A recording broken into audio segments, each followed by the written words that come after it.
우리 박병창 이사님 과연 집 청소와는 전쟁을 선포하신 건지 한번 여쭤보도록 하죠. 어서 오십시오. 어서 예, 오세요. 안녕하십니까. 네. 청소기 돌리는 건 다른 분들이 하신다고 봐야 되겠죠? 결혼해서 초반에는 많이 했는데요. 네. 우리 아이가 좀 크고 나서는 집에서 아이를 시키더라고요. 아이가 청소. 이사님 안 하시고. 근데 진짜 교육에는 최고인 것 같습니다. 애들이 청소해야 돼. 어른들이 자꾸 청소해주면 안 돼. 애가 뭔가 좀 걷는다 싶으면 그때부터 가르쳐야 됩니다. 그래요? 네, 우리 이주호 기자도 애가 좀 아장아장 걷는다, 두 발로 선다 싶으면 그때부터 청소시키라고. 네. 항상 손에 걸레를 쥐어줘야 돼. 장난감 쥐어주지 말고 걸레부터 쥐어줘야 됩니다. 계속 문대고 다니게. 예, 그거 필요합니다. 애들 미리미리 교육시켜야지. 네. 나중에 갑자기 시키려면 안 돼. 알겠습니다. 네. 자, 하여튼 그래서 지금 청소는 안 하신 우리 박병창 이사님과 함께 미국 시장부터 한번 마감 시황부터 한번 볼까요? 예, 미국 시장 보는데 화면에 중간에 제가 어저께 걸 빼지 못한 오타가 좀 있습니다. 죄송합니다. 이 뒷부분 두 줄은 제가 지금 지우지 못하고 왔습니다. 미국 시장이 월요일 날 급등했고요. 화요일 날 소폭 상승을 했고요. 그리고 오늘 아침 끝난 시장에는 조금 지금 빠지는 금요일 날 급등했고 월요일 날 소폭했고 어제는 좀 빠지는 그런 모습을 나타냈습니다. 다우는 0.62%, 나스닥 1.71%, S&P 500은 1% 하락을 했습니다. 네. 그러니까 주가 흐름을 좀 설명을 드리면 급락을 했고 급락한 부분 때문에 뭐 이거는 뭐 자율반등이라도 나오는 그런 상황이 좀 됐죠. 그래서 저가 매수가 들어왔고 반등을 했고 가장 급락을 많이 했던 길주 위주로 반등을 세게 했고요. 그래서 반도체 지수가 올라가는 그런 모습을 나타냈고요. 그러다가 오늘 아침 끝난 시장에는 다시 되밀리는 모습이 나타나서 주가가 제가 오늘 차트는 안 가져왔지만 20주移동 평균선 깨고 내려갔고 60주移동 평균선 근처에서 내려갔다가 다시 회복을 했었잖아요. 네. 거기서 반등을 강하게 해내지 못하고 등락을 한다는 얘기는 여전히 약한 모습을 좀 나타내고 있다. 그렇게 보시면 될 것 같은데 일단 어제 하락의 특이점 하나는 엔비디아가 3.3% 하락을 했는데요. 젠수랑이 GTC 기조연설이 있었던 그 전에만 해도 한 1% 하락이었어요. 그런데 기조연설을 하면서 빠지기 시작을 하다가 기조연설 끝나고 나서 더 빠졌어요. 네. 그래서 젠수랑의 기조연설에서 시장이 기대했던 것이 뭔가 있었나. 그런데 사실은 오늘도 잠깐 뭐 조금 저도 내용을 가져왔는데 아주 강력한 한 방이 없었다. 시장에서 그렇게 얘기를 하는 것 같은데 기대가 더 있었던 거죠. 오히려 네. 기대가 있었기 때문에 왜냐하면 지난주에 엔비디아가 8% 올랐습니다. 지난주에 네, 한 주 지난주에 동안 그랬나요? 8% 올랐어요. 그래서 그런 기대가 있었는데 지금 이제 기대감을 뭐랄까요? 좀 정당화시키는 새로운 뭔가를 기대를 많이 하는 부분이 좀 있었는데 그런 부분에 대해서 좀 실망했다. 이 정도 좀 생각하는 것 같습니다. 그래서 네. 그런 부분들이 이제 시장을 좀 끌어내리지 않나 생각을 하고요. 다른 부분들은 자율반등했다가 또 매물 맞고 또 내려오고 뭐 그런 분위기 좀 있는 상황인 거고 트럼프 대통령이 관세 얘기는 지금 얘기는 없습니다. 근데 이 부분은 이제 얼마 안 남았어요. 4월 2일 상호관세, 국가별 관세. 그래서 정중동의 관망 분위기가 좀 있지 않나 그렇게 생각합니다. 우리 시장은 어제 코스피가 0.06 보합선에 마감을 했고요. 장중 내내 사실은 하락을 했습니다. 어제 시가가 플러스 0.64%였습니다. 갭 상승 출발했다가 하루 종일 조금 내렸어요. 네, 그러면서 종가는 결국은 플러스 0.64 상승해서 플러스 0.06% 마감을 했으니까 음봉으로 마감을 했습니다. 이 얘기는 매물은 맞았다. 그렇게 보시면 될 것 같고 외국인들이 4,400억 정도 순매수했었는데 여전히 이건 삼성전자의 쏠림 현상이 나타나고 있는 상황인 거고요. 그래서 우리 시장은 요즘에 보면 강세를 보이다가 어느 정도 올라가면 야 이거 우리 혼자 이렇게까지는 아니잖아. 네. 이제 매물 맞으면 다시 내려오다가 또 주춤주춤 하고 있다가 또 한번 상승하고 그러니까 강한 상승이 미국처럼 한번 올라가면 막 올라가잖아요. 네. 우리는 이제 그런 모습은 아니다라는 정도로 좀 보시면 될 것 같습니다. 그래서 종목들을 보시면 요즘에 좀 힘든 점은 어떤 거냐면 물론 여전히 뭐 하나 에어로 시스템, 하나 오션, 하나 시스템, 하나 엔진 어제 13% 올랐고 하나그룹 다 올랐고요. 그리고 삼성중공업도 뭐 계속 오르는 분위기에 있고요.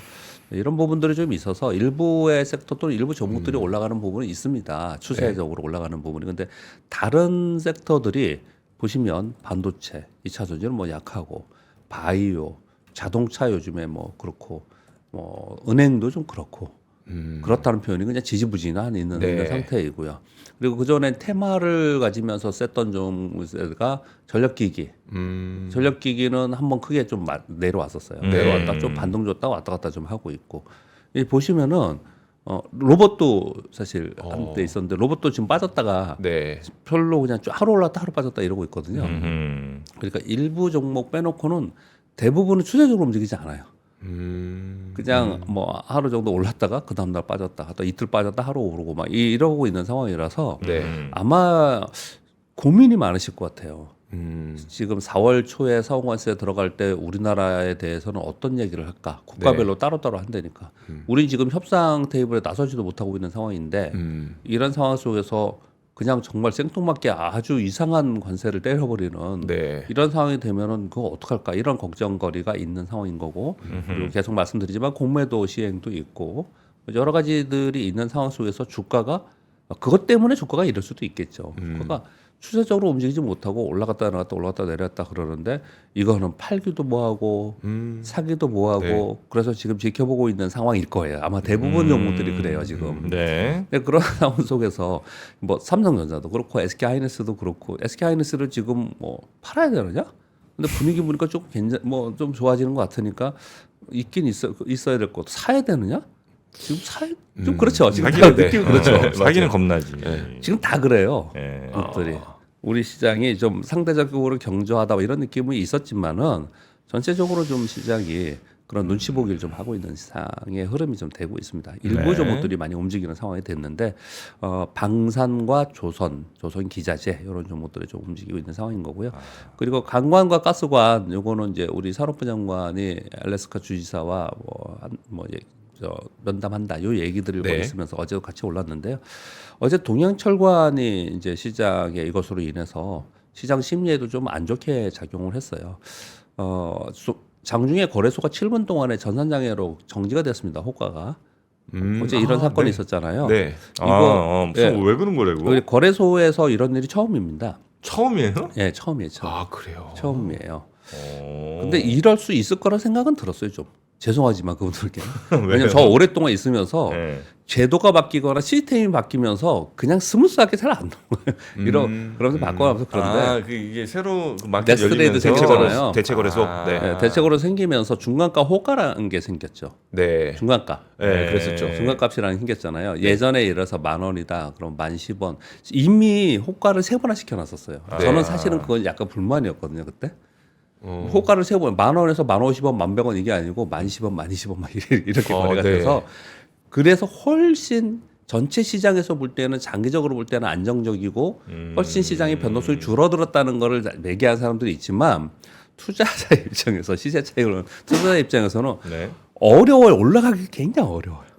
내려갈 땐 쉽게 좀 내려갈 수도 있겠지만 호가가 층층이 있으니까 되게 어려운 상황이 있었는데 호가를 줄여놨잖아요. 그 줄여난 호가 사이에도 또 중간가 호가라는 걸 이번에 만든 거예요. 네. 중간가 호가를 만들어놨어요. 네.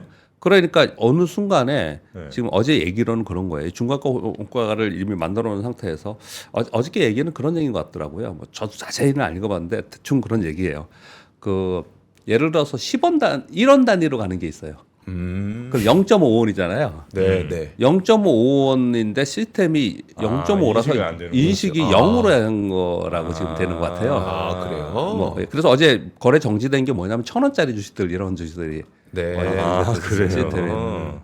그 걔를 인식을 못 하니까 인식을 못해 어떤 일이 발생이 되냐면 매수세가 있었고 체결이 만약에 만주가 돼야 되는데 중간에 이거 낀 거예요. 그러니까 체결수랑 주문수랑 얘네들이 서로 엇박자를 낸 거예요. 엇박자를. 그래서 이런 일이 좀 발생했다. 이런 얘기들을 좀 하고 있더라고요. 네, 그리고 네, 네. 뭐 요거는 이제 시스템이 우리 이제 오랫동안 이런 걸 해보신 분이니까 금방 이제 해결이 될 겁니다. 이런 것도 네. 다 될 건데 이거보다 더 이제 제가 흥미롭게 본 것 중에 하나는 뭐냐면 과거에 제가 처음에 입사해서 했을 때 선물 시장이 있었는데 옵션이라는 게 새로 생기고 막 주식 옵션 생기고 막 이랬었어요. 네. 그래가지고 막 이상한 일이 가격 왜곡 현상이 되게 많이 발생이 됐습니다. 그것 때문에 뭐 뜬금없이 가격을 어떤 사람이 주문을 넣는데 잘못 넣어가지고 주문이 지금 가격이 10배의 가격에 막 체결이 되고 이런 일들이 있었거든요. 그랬었어요. 그래서 그걸 노려가지고 그 반대 포지션으로 잘만 하면 큰 돈 번다라는 것들도 막 하고 막 그랬었어요 예전에. 근데 지금 이 호가가 이 넥스트레이드가 생겼지 않습니까? 네. 시간에서 거래하고 그러잖아요. 그래서 호가를 잘못 제시하거나 이렇게 해서 가격이 지금 현재 가격에서 월등하게 올라가거나 월등하게 빠져서 특히 위에 가격이 책정이 많아요. 위에 가격이. 그래서 가격 왜곡 현상이 좀 해서 그 얘기 뭐냐면 바로 손해 보는 거예요. 그러니까 주문 실수라는 거죠. 그게 가격이. 이런 일들이 벌어지고 있다고 하면서 어제 우리 업무팀에서 공지를 띄웠더라고요. 이런 일들이 좀 있으니 네. 주의해서 주문 넣어야 된다 이런 걸 띄우더라고요. 그러니까 여러분들께 좀 말씀을 좀 드립니다. 그러니까 제도가 바뀌면 시스템이 바뀌면서 이런 일들이 좀 발생이 좀 되는 건데 어제 이 뉴스가 계속 뜨니까 이 실제로 진위 여부를 떠나서 투자하는 사람 입장에서는 거래 시스템이 정지됐어? 그럼 호가가 잘못돼 있대 지금? 네, 그럼 어떻게 거래해요? 그렇죠. 네. 어떤 내 종목이 아니라 하더라도 네. 일단 한 발 물러서는 거죠. 어제 이제 그런 일이 좀 있었습니다. 네. 그런 부분 좀 말씀드리겠고요. 근데 한화는 전체가 어떻게 이렇게 다 잘 가지? 방산, 조선 뭐 이게 이제 집중해서 하나 그룹 전체가 그렇게 된 거고 그렇죠. 그리고 전에 말씀드렸듯이 우리 시장에는 테마 중에 뭐 정시 테마 무슨 테마 테마 많잖아요. 그룹사 테마라는 게 있어요. 네, 그룹사 테마라는 게 네. 있습니다. 지금은 한화의 시간이네. 네, 하나 그렇죠. 어제도 설명해 주셨지만 요즘에 뭐 CJ도 잘 나가, CJ도 잘 나가요? CJ도 그 올리브영 얘기해 주셨었잖아요. 아니 올리브영 하나가 그렇게 CJ 전체에서 차지하는 비중이 큰가? 분위기죠, 분위기. 분위기. 네, 분위기 자체로 아니, 이제 딴 건 예를 들면 CGV도 지금 거의 뭐 죽을 거고 CJ 뭐 엔터 뭐 이쪽도 아주 그냥 박살일 텐데 그 올리브영 하나 때문에 이렇게 봐도 되나? 다 알겠습니다. 네, 그런 움직임이 어저께 있었고 그래서 뭐 전체적으로는 그냥 보합권 수준에서 있었는데 장중 내내 흘러내리는 모습이 나타나서 어제 분위기는 그냥 좀 주춤하는 네. 그런 하루로 마감했습니다. 트럼프 관세 발언이 요즘에 없는데 4월 상호 관세 준비를 하고 있습니다. 시장은 이것을 불확실성으로 관망하고 있는 것으로 보여집니다. GTC, FMC 회의가 지금 있고, 요건 이제 기대와 실망이 반영을 좀 하고 있습니다. 요거보다도 이제 이미 뭐 말씀을 드린 거고요. 이제 그 밑에 제가 요즘에 보면서 BRD 5분 충전에 400km 간다. 뭐 진위 여부를 떠나서 이런 게 막 나오면서 BRD는 급등했고, 뭐 테슬라 빠지고 이랬단 말이에요. 바이두가 어제 홍콩이 2% 이상 급등했습니다. 바이두가 홍콩 시장에서 10% 상승했어요. 네. 폭등을 했는데 바이두가 딥시크보다 저렴하고 성능이 좋은 챗봇을 두 가지를 공개를 했어요. 그러면서 곧바로 올랐거든요. 근데 그렇다 치고 이것도 엔비디아에서 폄하하거나 우리 LG 좀 전에 아까 얘기하는 이름이 뭐였죠? 엑사원 딥. 예. 근데 우리는 뭐 그렇게 반영 안 하잖아요.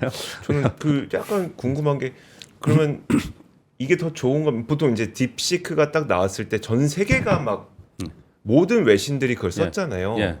좋으면 왜 안 쓰지? 어떤 걸요? 기사를 엑사원딥이 그게 좋으면 딥시크요? 아니면 우리 엑사원? 엑사원딥이 나왔으면 이게 예. 좋으면 예. 전 세계가 다 받았어야 되는데 왜 안 쓰냐는 불만인데. 왜 안 쓰냐? 써라. 쓰라고 지금 종용하는 거죠. 정확하게 제가 진위 여부를 제가 말씀드릴 수 있는 입장은 좀 아니고요. 네. 제가 저의 한계이고요. 그런데 저희 주식 시장 안의 내용만 생각을 해보면 우리나라에서 나오는 제품이나 서비스에 대해서 우리나라 스스로 평가절하하는 경우가 상당히 있고요. 맞아요. 네. 평가절하하게 된 이유는 역사적으로 볼 때 우리나라에서 나온 제품, 신제품 또는 신서비스가 글로벌리 그게 탑티어가 돼가지고 글로벌로 확산돼가지고 얘가 표준화되는 경우가 많지 않았기 때문에 우리나라 내부적인 걸로 받아들이는 경향이 좀 있다라는 생각이 들어요. 그러니까 우리 스스로 평가절하하는 게 상당히 이게 있습니다. 그런 네. 부분들이. 지금 보면은 대표적인 게 그런 거잖아요. 삼성전자에서 가이던스 내놓은 거에 대해서는 우리는 별로 신경 안 쓰고 마이크론이 이번 주 금요일에 실제 발표합니다. 마이크론이 가이던스를 내놓으면은 그거에 따라서 전 세계 반도체가 막 움직여요. 우리나라 반도체도 움직이고 그러거든요. 근데 마이크론보다 삼성전자의 영향력이 훨씬 큰데도 불구하고 그렇거든요. 예. 짜증나네 그건 좀. 예. 삼성전자가 뭐 어쩌다 한 번 1등한 것도 아니고 사실 메모리 쪽에서는 지금 몇 년째 1등인데 네. 그럼에도 불구하고 예. 그렇게 마이클 가이던스를 가이던스로 해요, 전 세계로. 와. 예. 그렇게도 많이 하거든요. 엄마 아빠한테 공부 배우면 항상 싫더라. 응? 가까운 사람은 예. 이게 약간 이렇게 존중을 못 하게 되는 것 같긴 해요. 엄마 아빠한테 맨날 배우면 잘 안 배워지지 않았어요? 어차피 뭐 엄마 아빠는 저를 가르칠 저기가 안 되셔서 초등학교 나왔다 이씨. 엄마 아빠 다. 그리고 이제 아까 말씀드린 대로요. 엄마 아빠하고 같은 얘기인 것 같아요. 엄마 아빠는 가족이잖아요. 네. 외부 사람들 외부인 거잖아요. 그러니까 우리의 서비스나 제품이 글로벌리 상용화될 수 있는 부분. 마켓 사이즈가 얼마나? 중국의 마켓 사이즈는 어마어마해서 그 파급력 어마어마 크잖아요. 그런 부분들의 한계도 또 있을 수 있다라고 생각을 합니다. 네, 그렇게 정도 저는 생각이 들고요. 근데 이 얘기를 왜 했냐면 지금 다른 질문 주셔서 다른 데로 갔는데 이런 뉴스를 계속 보면서 미국은 어떤 생각을 할까? 특히 미국의 트럼프 말고 원래 전통적인 대중국 견제에 강한 강성들의 정치인들은 어떤 생각을 할까? 이건 대중국 견제 강화는 어마어마하게 심화될 수밖에 없다고 생각을 해요. 그런데 지금 트럼프 대통령이 되고 나서 중국 관련된 얘기 사실은 별로 안 나오잖아요. 캐나다하고 멕시코 얘기를 했지. 사실 물론 실제적으로 국가별로 관세를 때리는 국가는 지금 거의뿐이 없어요. 중국뿐이 없어요. 딴 데는 말로 막 싸웠지만 유보를 해서 시켜준 거고 실제로는 중국분이 없긴 해요. 그런데 앞으로 닥쳐올 일이라는 생각을 하면 좀 답답합니다, 사실은. 답답하고 또 한편으로는 앞으로 이게 닥쳐올 일이라고 생각하면은 어떤 섹터, 어떤 기업에는 굉장히 수혜이고 피해이고가 아주 극명히 나타날 가능성이 있다라고 생각을 하고요. 그래서 미국의 대중국 견제를 위한 정책 내용 그리고 강도 이게 불확실성인데 이게 미국의 기업들 빅테크에 영향을 주고 있는 거라고 생각이 들어요. 근데 이 부분은 아마 또 이제 지금 우리가 미국 트럼프 대통령의 관세를 통한 무역 전쟁 그래서 지금 요번에 한번 맞으면서 시장이 흔들거렸잖아요. 이건 뭐 전초전이라고 저는 생각이 들어요. 그래서 이제 본 게임을 하기 위해서 이제 이게 다른 데부터 해결할 수 있는 데부터 시작을 하는 이런 부분으로 생각이 저는 들어서 이런 부분들을 계속 염두에 두셔야 되지 않을까 생각합니다. 저것도 그래요. 뭐 그냥 좀 말씀을 좀 드려보면 어제 뉴스 중에 트럼프와 푸틴이 90분 전화 통화했다고 그랬지 않습니까? 그래서 인프라와 에너지 분야에 국한해서 30일간 부분 휴전 논의를 했다고 하는데 푸틴이 거절했다고 하죠. 트럼프는 30일간 전면 휴전을 얘기를 했는데 거부를 하고 수정 제안을 해서 수용했다 이런 얘기를 좀 하고 있습니다. 이 얘기를 계속 하고 있는 상황이고요. 뭐 그리고 뭐 아까 권 기자님도 전해 주셨지만은 가자 지구에 휴전 2달 만에 이스라엘의 공습으로 인해서 대규모 사망 사건이 있었고 뭐 이런 사건들이 좀 있었습니다. 근데 요거보다도 지금 푸틴과 에너지 인프라 휴전 추진하고 뭐 푸틴하고 보면은 트럼프 대통령이 요번에 돼서 지금 1월 20일이니까 이제 2달 지났잖아요. 2달 동안 푸틴하고의 얘기들이 엄청나게 많이 나오죠. 이걸 그러면 푸틴이 좋아서 그러느냐 아니면 뭐 젤렌스키 쪽을 뭐 유럽을 뭐랄까요 견제하기 위해서 그러냐 이런 부분보다는 중국 견제용의 가능성이 높다는 얘기를 되게 많이 해요. 중국 견제. 그래서 결국은 이렇게 다 이렇게 블록 쌓기처럼 가다가 중국을 때릴 거다. 중국을 때릴 거다. 그런 것들의 일부는 지금 시작을 하고 있는 거다. 이렇게 분석들을 또 많이 최종 하고 목표는 중국이다. 그런 생각들이 많이 들어요. 그래서 그런 부분들을 생각하시면서 섹터나 이런 부분을 좀 봐야 되지 않을까 말씀을 좀 드리겠습니다. 그런 가운데 지금 요 결과는 확정된 건 아니고요. 트럼프 행정부에서 41개국 대상 미국 입국 제한 추진을 하고 있다는 로이터발 뉴스가 나왔습니다. 미국 여행 금지 국가 목록을 작성을 했고요. 행정부에서 최종 승인 대기 중이라고 합니다. 이거 2017년 트럼프 1기 때 했던 겁니다. 그때는 이란, 이라크, 시리아 등 7개 국가의 입국을 제한하는 뭐 그냥 좀 소심하다 보다 이렇게 우리한테 직접적으로 다가오지 않게 그냥 그렇게 하고 넘어갔어요. 뉴스거리만 된 그런 상황이었는데 요번에 이 내용을 보면요. 이란, 시리아, 아프가니스탄, 쿠바, 북한 등 10개국은 비자 완전 중단. IT, 라오스, 미얀마, 남수단 등 5개국은 관광 및 학생 비자만. 벨라루스, 파키스탄 등 26개국은 비자 심사 절차 강화 및 부분 제한을 준비하고 있다고 하는 거예요.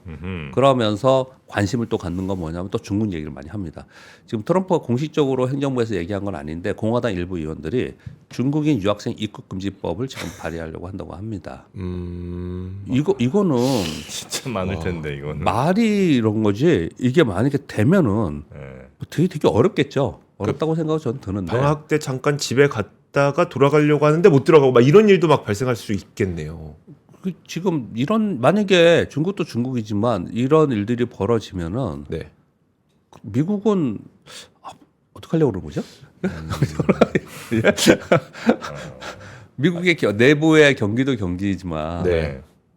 지금 미국은 전 세계의 그 뭐라 할까요? 그 지식인들을 이 미국으로 그렇죠. 러시해서 그렇죠. 빨아들이고 있죠. 그렇게 한 국가잖아요. 예. 근데 이렇게 하면은 어떻게 될지 모르겠는데. 중국 인재는 별로 필요 없다 이건가? 아니면 일단 중국 인재는 간첩으로 기본적으로 보고 있으니까 그런 건가? 여기서 배워서 거기 가서 쓰지 마라 뭐 이런 그런 논리를 계속 피는 거죠. 예. 논리를 피는 거죠. 근데 예전에도 이런 얘기가 한번 있긴 있었는데 되지는 않았어요. 그런데 이런 얘기가 슬슬 나오고 있다. 네. 라는 부분을 아까 좀 전에 말씀드린 부분하고 좀 이게 좀 상통되는 얘기예요. 이제 점점 이렇게 좀 가고 있는 그런 상황을 좀 되고 있는 것 같습니다. 네. 그리고 엔비디아 얘기를 이제 GTC 얘기를 잠깐 좀 해야 될 것 같은데요. 엔비디아의 요번에 이제 GTC 젠슨 왕이 CEO가 기조조절하고 나서 주가는 좀 빠지긴 했지만 근데 보면은요.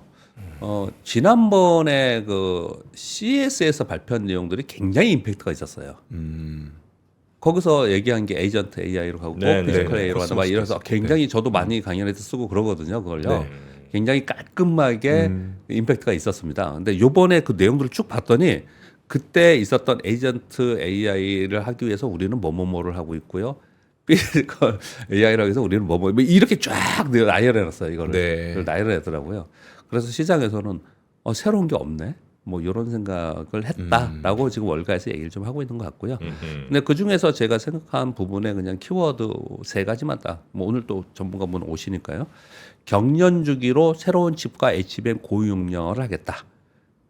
지금 2년에 한 번씩. 네, 지금 블랙웰이잖아요. 네. 그럼 다음에는 블랙웰 울트라. 그다음 루빈 지금 얘기하잖아요. 네. 그다음에 루빈 울트라. 그다음에 파인만을 하겠다. 그래서 2028년도에 파인만을 출시하겠다라는 발표한 게 이게 좀 새로운 내용 중에 갤럭시처럼 가네요, 그죠? 갤럭시 울트라. 예, 애플도 그렇고, 그렇게 쭉 가는 거죠. 그렇게 해서 계속. 근데 그런 생각도 저는 들어요. 저는 이제 약간 문외한의 입장에서 생각을 해볼게요. 예전에 저는 이제 반도체 쪽을 계속 생각하면서 삼성전자를 비판하면서 얘기를 했을 때 어떤 얘기를 했냐면은 호퍼 계속 얘기할 때 호퍼. 네. 이거를 지금 빅테크들이 다 지금 사두고 있고 이 블랙윌도 다 사고 있는데 네. 나중에 이거 콜테스트 통과해가지고 팔려고 그럴 때는 이미 다 샀는데 다 챙겨놨을 텐데 그 얼마나 그럼 또 그만큼 계속 수요가 있을 거냐 네. 이런 얘기를 제가 몇 차례 좀 한 적이 있었어요. 근데 그거 이제 삼성전자 얘기고 이미 호퍼나 아니면 블랙웰 초기 단계나 아니면 호퍼 200, H200으로 왕창 사가지고 딱 했던 빅테크들이 있어요. 네. 근데 얘네들이 우리 아까 지금 해서 생각난 거예요. 지금 전프로의 말씀처럼. 나 지금 저 S24 네. 작년 8월에 여름에 샀는데 S25가 나왔어. 근데 얼떨에 줬고 이걸 쓰레 잡고 네. 어떻게 해야 되는 거예요? 그러면요. 그동안에 계속 HM 막장이랬던 데들은 빅테크들은 그러면 바꿔야 되나? 새로운 걸 계속 사야 되나? 네. 그런 생각도 좀 들어요. 이거 보면은요. 계속 그래서 고용을 해서 또 뭐 더 싸게 뭐 살 수 있다, 더 뭐 가성비가 좋다 이렇게 하긴 하지만 계속 그만큼 절대 팔릴 수 있을까? 뭐 그런 아마 어마어마한 성능 차이가 있으면은 어쩔 수 없이 그렇겠지만 그런 생각도 또 한편으로 좀 드는 그런 생각이 들어요. 그래서 얘기하는 게 뭐냐면 2027년 출시할 루빈부터는 현재 블랙웰 대비 5배 이상 고용량 HBM 탑재된다 이런 얘기를 지금 하고 있는 상황입니다. 그래서 이제 여기서 또 이제 주가에 반영된 것 중에 하나는 뭐냐면은 이렇게 계속 가지 않습니까? 고사양으로 가잖아요. 그럼 저사양에 있는 상품들 있잖아요. 네. 얘네들은 중국이 따라올 거나 중국이 만들 거다라는 생각을 되게 많이 하는 겁니다. 우리 잘 보시면 우리 휴대폰 또 다시 예를 들면 휴대폰 저사양 것들이나 디스플레이나 이런 거 중국이 계속 따라하고 거의 대부분 중국이 거기 하는 그렇죠. 거잖아요. 네. 이것도 그렇게 가는 게 아니냐라는 생각들을 월가에서 좀 하고 있는 것 같아요. 네, 그런 얘기도 좀 하고 있는 것 같습니다. 네. 그렇게 얘기를 좀 보겠으면 될 것 같고요. 그리고 GB300은 올해 조기 출시 2분기에 좀 빨리 할 거다. 이거는 지난번에 한번 설명드렸습니다. 이거 지금 발열 문제나 이런 부분 때문에 시장에 의심이 많아서 좀 조기 출시를 하겠다라는 발표를 어저께 했고요. 그리고 개인용 AI 슈퍼컴 시대를 선언하면서 1년 전보다 100배 많은 컴퓨팅 파워가 필요할 거다. 이런 얘기를 했거든요. 근데 요 개인용 슈퍼컴 시대의 선언 그리고 점차로 고용량화된 HBM이 필요하고 새로운 칩이 필요해서 이런 걸 만들겠다라고 한 것이 나왔잖아요. 네. 그러면 이 내용만 보면은요, 우리나라 삼성전자 그리고 SK 하이닉스한테는 되게 좋은 거예요. 그렇죠. 네. 디램을 만드는 그 DDR5나 이런 뭐 랜드도 만들고 하지만 이것들의 기초적인 게 다 디램들이지 않습니까? 반도체지 않습니까? 네. 그래서 상당히 좋은 거예요. 그래서 그쪽에도 우리나라의 반도체 기업들한테도 기회가 오지 않겠냐 이런 이제 밑에 얘기들이 좀 따라옵니다. 네. 그런 와중에 이제 뉴스 중에 하나가 독특했던 게 삼성전자가 수율 향상을 위해서 팔란티어와 협업한다는 한국경제의 뉴스가 나왔습니다. 왜 이런 얘기를 했느냐? 일단 기본적으로 공정 데이터는 영업기밀이기 때문에 외부의 공유를 하지 않는다고 합니다. 근데 이것을 팔란티어와 외부 이 공정 데이터를 공유하는 것을 감수까지 해가면서 팔란티어와 협업해서 팔란티어의 AI 플랫폼을 활용하고 네. 그래서 수율과 품질, 생산성 향상의 해법을 위한 프로젝트를 진행한다. 이런 발표를 했어요.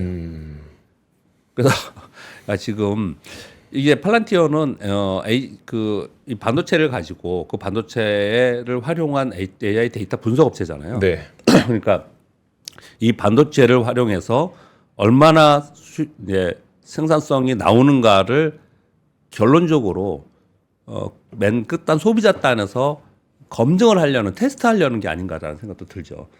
이런 내용들을 보면요. 그리고 굉장히 다양하게 사용을 좀 하고 있고 네. 이런 부분들도 하고 있다라고 합니다. 그래서 삼성전자가 참 노력을 많이 하고 있구나 그런 생각이 좀 드는 기사였습니다. 네. 다음은 아까 그 말씀 잠깐 언급을 드렸는데 우리 산자부 장관이 알래스카 주지사가 24일 다음 주에 25일 방한을 한다고 합니다. 그래서 LNG 개발 사업과 관련한 논의를 한다 이런 얘기가 있었고요. 그리고 중국의 후판 수입이 급감하고 있다라는 서울경제 뉴스가 있었습니다. 이건 왜 이런 일이 벌어졌냐는 우리 좀 알아야 될 것 같습니다. 1월과 2월에 중국산 후판이 13.3만 톤이 수입이 됐는데 우리나라에서 얘기하는 거예요. 네. 43.4% 감소했다는 거예요. 이건 2022년 이후 최저인데 후판 수요처가 가장 많은 데가 조선사예요. 네. 그리고 이제 건설사 있고 그렇습니다. 근데 이 수요 회사들이 왜 그러면은 더 비싼 우리나라 거 쓰고 중국 걸 수입을 안 해오냐를 봤더니 미국의 중국산 원자재 강화에 대응하기 위해서 국산 후판 비중이 증가하고 있다라는 것하고요. 그리고 우리나라 정부에서 중국산 후판에 반덤핑 관세를 부과한 바가 있습니다. 네. 두 가지가 작용을 하면서 이런 일이 벌어졌다고 하는데 이 반덤핑 관세의 이 내용보다는 이게 만약에 관세를 매긴다 하더라도 중국이 굉장히 쌀 거예요. 네. 근데 이 첫 번째 이유가 가장 클 것 같습니다. 우리나라 조선사가 있어요. 지금 미국이 우리나라 조선사에 협조 요청을 하고 있지 않습니까? 네. 만들어 달라고 하고 있습니다. 그래서 이제 앞으로 미국에 우리는 좀 가야 돼요. 그래서 하나그룹에서 호주 조선사 오스트랄이었네요. 오스트랄이면 네. 그렇죠. 거기 이제 인수하려고 그러는 것도 그 회사가 한 80%가 미국 수출이에요. 네. 그래서 이제 미국 진출하기 위해서 그런 거지 않습니까? 근데 배를 중국 중국산 후판으로 후판으로? 만들어서 이거가 나중에 문제가 될 수 있잖아요. 네. 그래서 요걸 대비하기 위한 게 아닌가라는 얘기들을 지금 하고 있는 것 같습니다. 네. 그런 얘기하고 있고요. LG전자가 인도 상장, 그러니까 LG전자가 하는 게 아니고요. 우리나라에 있는 LG전자를 얘기하는 게 아니고요. 네. LG전자의 소유의 인도 법인이 있습니다. 요거 판매 회사인데 요게 1억 1,820만 주라고 하는데 요걸 몽땅 인도에 상장 추진해서 요거를 지금 매각하려고 한다라고 합니다. 근데 이게 15억 달러 정도 조달 목표라고 하고 그리고 인도 증권거래위에서 승인을 했다고 합니다. 네. 이 자체는 굉장히 큰 뉴스입니다. 사실 이게 한 2조 원 정도 규모가 그러네요. 좀 2조 원 되니까 가까이 되네요. 상당히 이제 큰 LG전자 입장에서는 좋은 뉴스이긴 해요. 그런데 네. 이제 걱정거리가 하나가 있는 게 뭐냐면 승인까지 다 나고 했는데 요즘에 인도 증시가 조금 좀 뭐랄까요? 조금 부진해요. 예, 네, 부진합니다. 막 사상 최고가 가다가 한 네. 2개월인가 예. 좀 떨어지고 그래요? 있어요. 네, 네네. 분위기가 요즘에 뭐 작년에 막 사상체육 갔던 데들은 요즘에 조금 이렇게 네. 주춤주춤합니다. 그래서 그것 때문에 잘 흥행이 될지에 대해서는 좀 걱정스럽긴 하지만 예전에 우리 현대차가 그랬듯이 네. LG전자도 이번에 인도 상장 추진을 좀 하고 있다라는 뉴스까지 있었습니다. 네. 인도 분위기가 예전만 못하군요. 네. 인도가 막 몇십 년 동안 올랐거든요. 그래요? 인도가? 네. 근데 이제 최근에 이제 좀 부진하다 보니까 그 인도 투자하셨던 분들이 약간 조금 불안해하고 계시더라고요. 이제 중국 영향이 있겠죠. 네, 네. 중국이 어려워지면서 제2의 중국에서 인도거든요. 그래서 인도와 네. 베트남 얘기를 계속 했던 건데 근데 중국이 요즘 좀 좋잖아요. 네. 좋잖아요. 그럼 자금이 당연히 그쪽으로 좀 가겠죠. 제가 오늘 데이터 안 가져왔는데 내일 한번 보여드릴 텐데요. 올해 1월부터 3월까지 전 세계에서 자금이 가장 빠진 나라, 많이 빠진 투자 자금이 네. 빠진 나라가 미국입니다. 그러니까 이 다 돈이에요, 돈. 네, 투자 자금들이 왔다 갔다 하는 거잖아요, 전 세계적으로. 그렇죠. 네. 그리고 상품별로요. 네, 그런 부분들이 그렇게 만드는 거죠. 네.